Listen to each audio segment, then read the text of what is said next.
Happy Sunday, everyone. I hope you had a good holidays. Getting back into trading, we're going to be doing a Sunday analysis for the last week of 2025. I'm going to start doing these style of videos every Sunday. I'm going to try doing it sporadically throughout the week of like price action recaps, trade recaps, what I expect the market to do. I don't really see a lot of people doing this, and I just think it's going to be overall a lot of fun if I do this. So, yeah, hope you guys enjoy, and yeah, let's get right into it. So what I'm going to be expecting first, what I do first is I start my Sunday analysis. I have this journal that I use that I've been using for 2 years now. I always start with the news. So I just go to Forex Factory right here. And then I just take a screenshot of this. So then I could just relay back to it and go back to it whenever I need. So I just copy and paste it in here. Usually for me personally, I don't trade any day prior to FOMC. But I'm going to give us some leeway considering that we do have the new year on Thursday. So I am going to expect price action on the Monday and Tuesday to be pretty good. So Monday, I just mark Monday. I'm going to be able to trade on Monday. Tuesday, I don't trade prior to FOMC release. So I will be trading after 2:30. Wednesday, I'm okay to trade after 8:30. And once again, usually I would not do this, and I'm a little bit on the edge on whether or not I should trade. The reason why I'm on the edge is because we do have the new year on Thursday. So then is price action going to be okay on Wednesday, etc., etc. So I'm not sure if I'm actually going to trade on the Wednesday. And then Friday, 100% okay to trade in my book. At least the only day that's a little iffy that you could uncheck and check is going to be the Wednesday, which is the day before the new year. So now moving on, I always start with DXY. Let me just make sure everything's running. Okay. And then, yeah, I always start with DXY. So first, let's go over here just to give some context to DXY overall and what we've been doing. So this is a 3 month, so then it represents quarterly. So if we really do pay attention to this right here, we can see how this range created with this swing low, this swing high, which is from July 3rd, October 2nd. We can see how we spent 1, 2, 3 quarters inside of this range. So then I mark this out to be a accumulation, and then I use ICT concepts. So the basic principle is we wait for a manipulation. We have this manipulation right here. So I'm going to mark this as blue. For manipulation, we have the strong close lower, creating this fair value gap. We have this order block right here, breaker block right here. And the whole reason why I really like this swing high is because we do retrace back up into this rejection block. And then we don't really tap into the close of it, but it's overall nice to see how price action is respecting the mean threshold of this right here. So yeah, I really like that in general. We have this very nice 3 month fair value up that I marked a while ago, and we can see how this quarter we did tap into it. We opened, rally higher, and now I'm expecting aggressive rally lower towards these relative lows. And that's overall my outlook for DXY. It's not really changing. I don't think it will change. 1 month, once again, it's just a 3 month, just more stretched out. I don't really start with my Sunday analysis on the 1 month because I already have this 3 month bias already created after a while. So then I always go on to the 1 week. We have these relative lows that I'm paying attention to, but instead of just looking at this entire 1 week, I'm just going to focus on this tiny little what we've been doing over here. Simply put, I'm pretty lazy when it comes to DXY because I'm heavily bearish.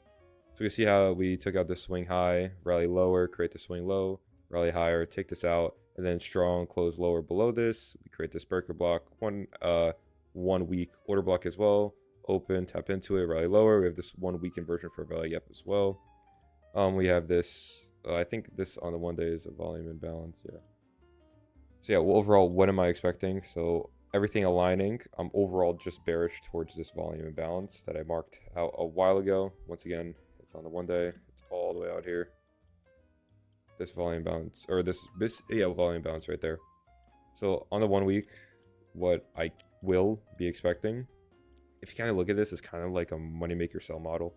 So just pretend this is like relative low. So I really want to see us continue to rally lower to this swing low.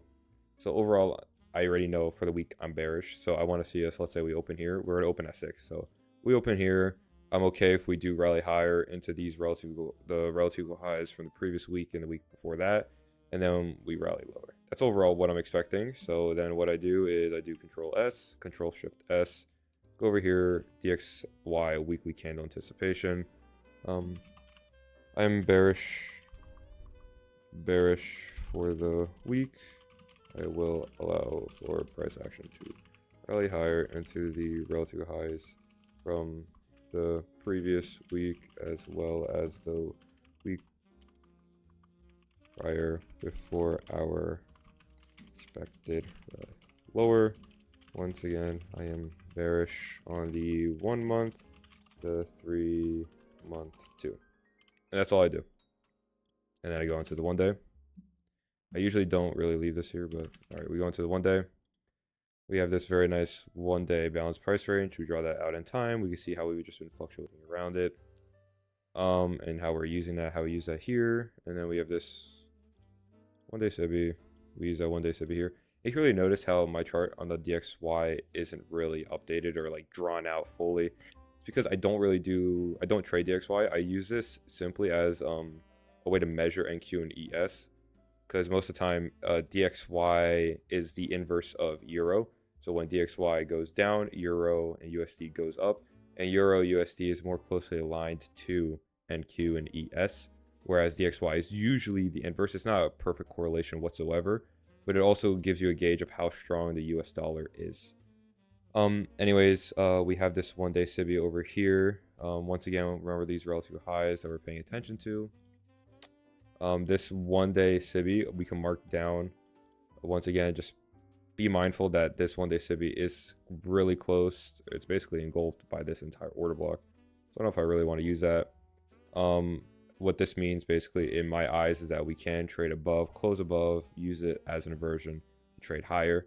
Overall, I'm bearish, so I'm not even thinking like that. So overall, what I'm expecting is, okay, I'm overall bearish. Where do I expect price action to go to?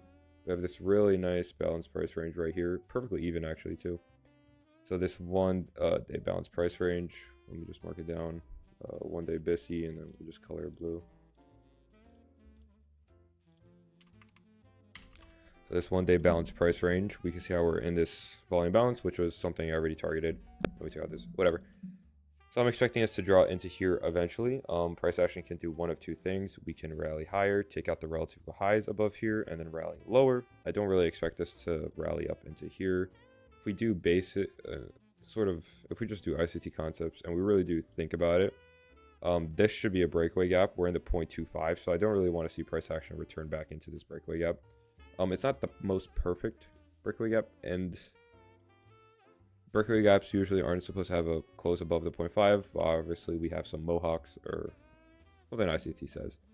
And then this could also be a measuring gap, whatever it may be. And usually a measuring gap, what it is, it occurs at near the 0.5 of the expected move. If you just go like this to the 0.5, then you can say, okay, I expect price action to rally to this low right here, the balanced price range, which overlaps with everything perfectly. But yeah, bearish overall. Aiming for the 1 day balanced price range, nothing more to say. So then I just take a screenshot, I go here. I want to see price action rally lower. 1 day balanced price range. This aligns with my 1 week bias, and we also have the 1 day SIBI that is pretty large, so we can expect a rally into the 0.5 before our rally lower.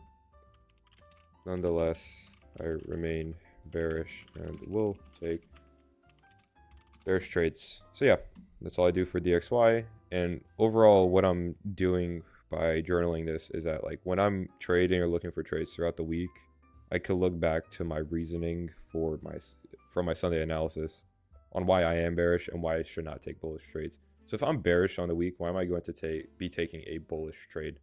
It doesn't really make sense. It doesn't solidify with me. So I usually just look for bearish trades in general, depending on my Sunday analysis on what I expect price action to do.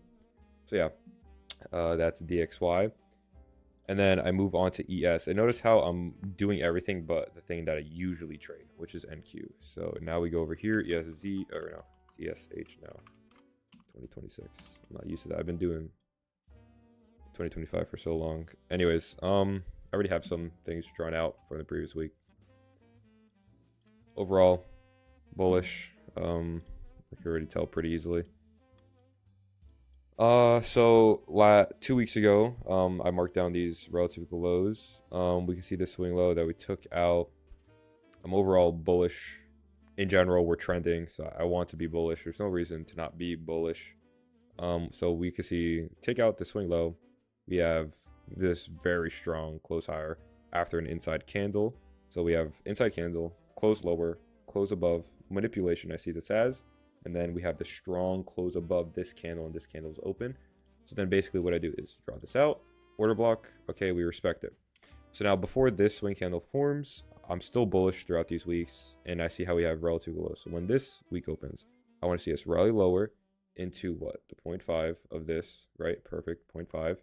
And then to find the trade in the discount or near the discount and expect the rally higher to relative highs.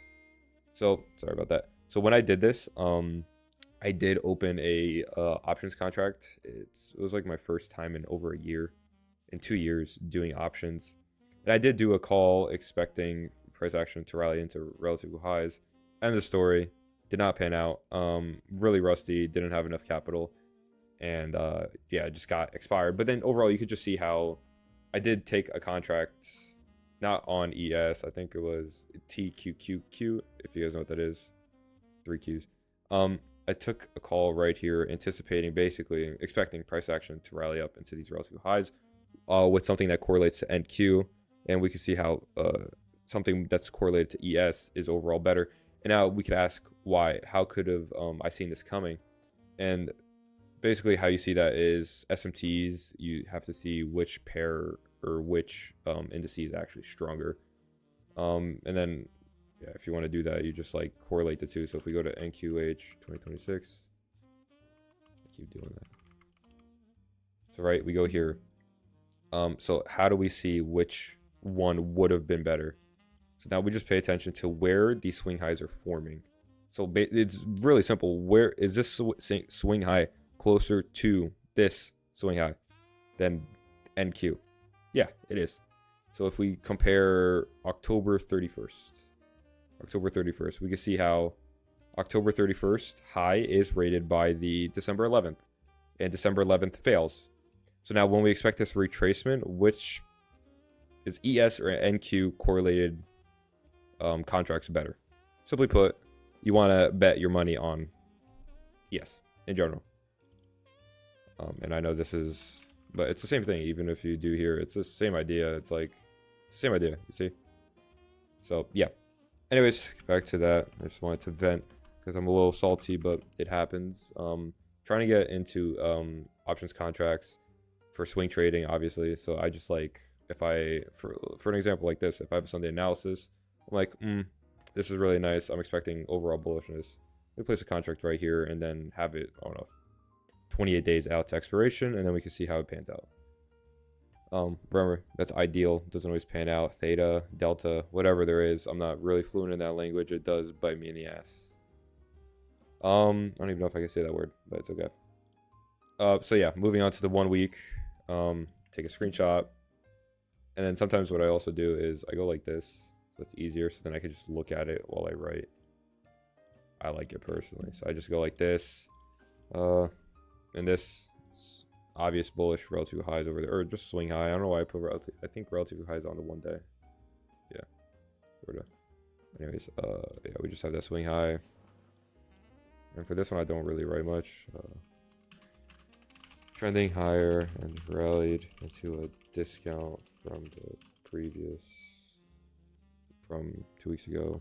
2 weeks ago, and I want to see price action continue to rally higher into the all-time high. Yeah, I don't really expect it to do anything else. And the whole reason is we have that strong swing low that took out 2 weeks worth of relative lows. I want to see price action continue.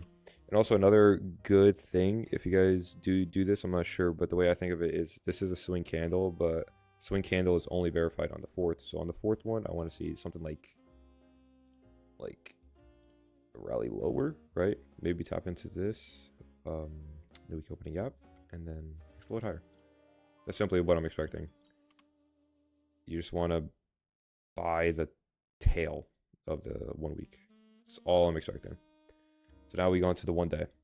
Now, where can I expect this to happen? We do have Monday, Tuesday, Wednesday, and then Friday, right? So we do have this continuation. So is there a possibility of us, in fact, rallying lower? And also note this volume bounce over here. I'm not going to mark it, but just note that. So what can I expect? So once again, we're going to do the basic, right? 0.5. We have this all the way down here. Am I going to expect price action to rally into there before we do rally into relative highs? It is a possibility. I'm not going to eliminate it. So let's mark this new day opening up. Just that.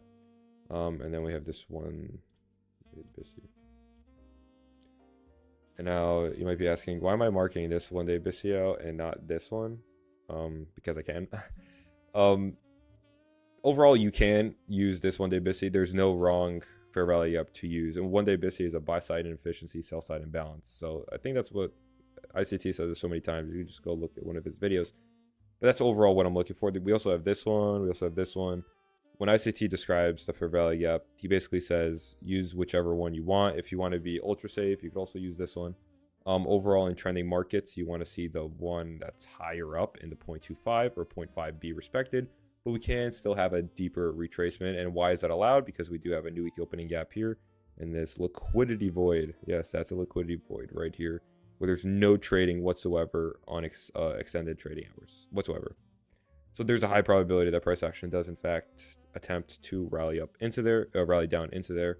And I'm also okay with that because we had the Monday, Tuesday, Wednesday, and Friday with overall trading higher. We've been trading higher for a couple days. So can price action rally lower? Yeah, I would totally allow it to rally into this new week opening gap or 1 day BISI before we do expect rally higher. But once again, I'm overall bullish, so I do want to see price action rally higher, and I'm not going to be looking for bearish trades. So yeah, I am overall bullish.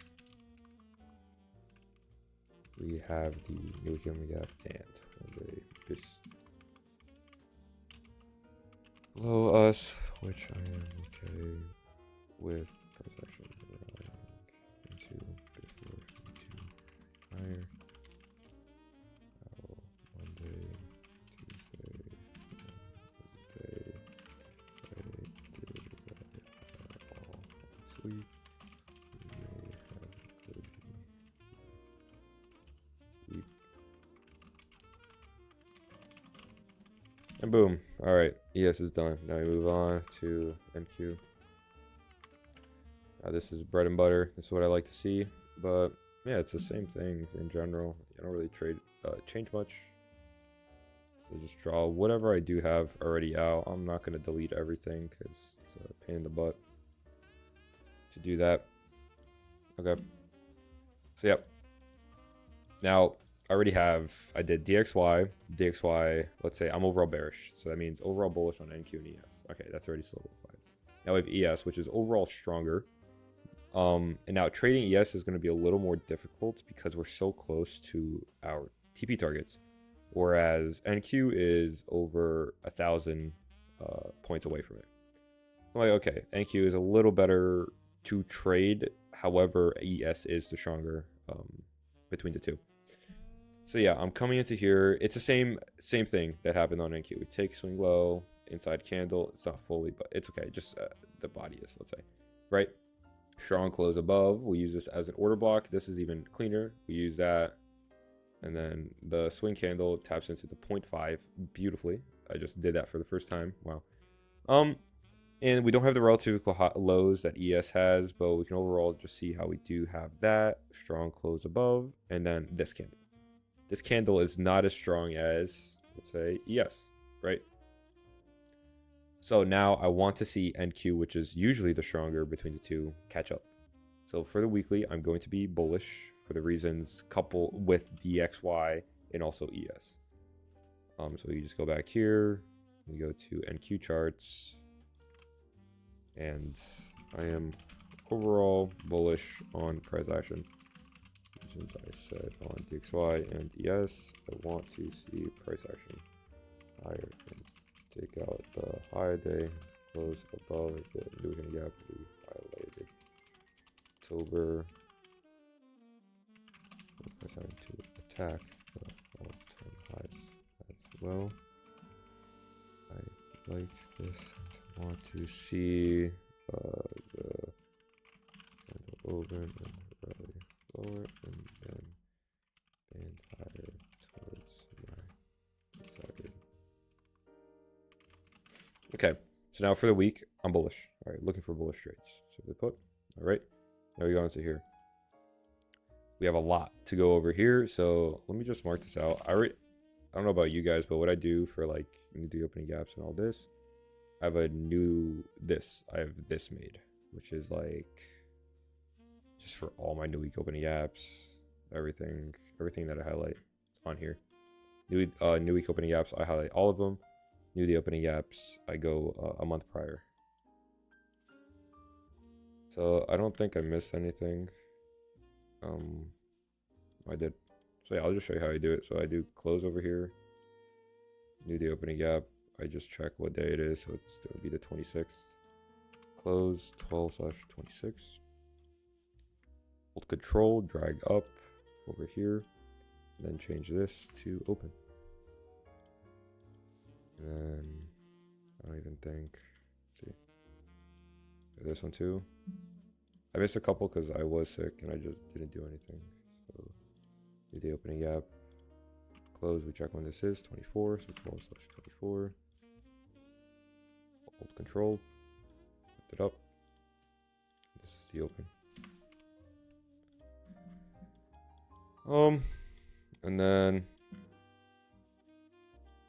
yeah, these are all good. Okay. I just missed 2 days, which is not that bad. But yeah, I just have this. Just want to show you guys that. And then I also have opening range gap one, which I don't fully update all the time. I just like doing it for the day because I don't like it being overlapped on my day trader one. All right, we did the weekly, right? Overall bullish. So now we just go back to what I did on the other one on ES. But now we can see how this one day BISI is the only one day BISI that forms in this entire thing. So now I do want to see price action come down into here. I'm not saying it has to, but price action can. How far is it away from this? It is over 240-ish handles. So price action can come down into this new week opening gap, which is not fully efficiently delivered. Usually new week opening gaps require a candle to come down to offer the sell side and then the buy side. And then if it's a, I call this a premium new week opening gap, or we could have a discount where we do open lower and then we have the buy side and then the sell side. That's usually what it is. Overall bullish, right? So now we move onto the daily. So I just take a screenshot. Go over here. Bread and butter is these relative highs, which overlaps with this one day SIBI. Obvious strong liquidity. Also have this new the opening gap as well. Breaker block that was used, order block that was used, one day BISI that explodes higher. We have this little swing low that was already created here. So now we want to see what this the next candle does. So overall, I'm okay with us coming down. I don't want to say we don't have to tap into this one day BISI. We can if we want to, and then we explode higher. So yeah, I'm overall bullish. It will allow for price action to come down into the or near the one day BISI before we do rally higher. One day SIBI with the relative highs is my ultimate strong liquidity, as well as the all-time highs. Yeah, I keep it super simple. Like, I'm bullish. I know what I want to see when I want to see it. So now I look on the 4 hour and like, okay, where is this liquidity mostly at? And usually I'll go into tomorrow's daily prediction. So I do something called a daily prediction where I wake up in the morning, I see what overnight did, and then I say, okay, this is my bias for the day. It could change throughout the day depending on opening range gap, what price action does, candles, etc. Inside candles, how large it is, how fast they move, things like that. So yeah, we come into here. I am overall bullish on the week. I still want to see the opening gap, and I usually wait for the new week opening gap to form, but I decided to do this a little earlier so I can make this video and have time later to go do my own personal things. I still want to see the new week opening gap. See us the new opening gap from last week. We have relative lows from before that we can tap into before our expected higher. I'm not really sure if I do want to see this new week opening gap because price action overall here, we see this swing low, right? Open, deep retracement, then explode higher, right? And like this right here is a really good for our VISI. We do have relative lows right here with the Asia, London, 6 a.m. So I do think there is unfinished business down here. We can expect price action to in fact rally into here before our expected rally higher, or price action can just obliterate and rally lower. Just note this inside candle over here. So if we do have like an explosion lower, I will be aiming for this. And mind you, I am bullish on the week, so I will prefer bullish trades. So I will be looking for bullish trades.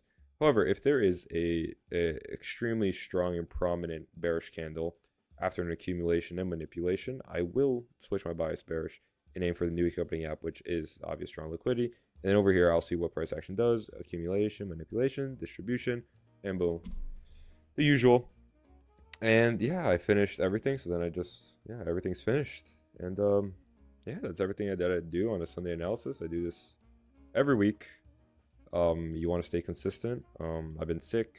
It was holidays, and overall it was just a winter break, so it was really nice to take a step back, not be really so focused on this stuff. But tomorrow is another day.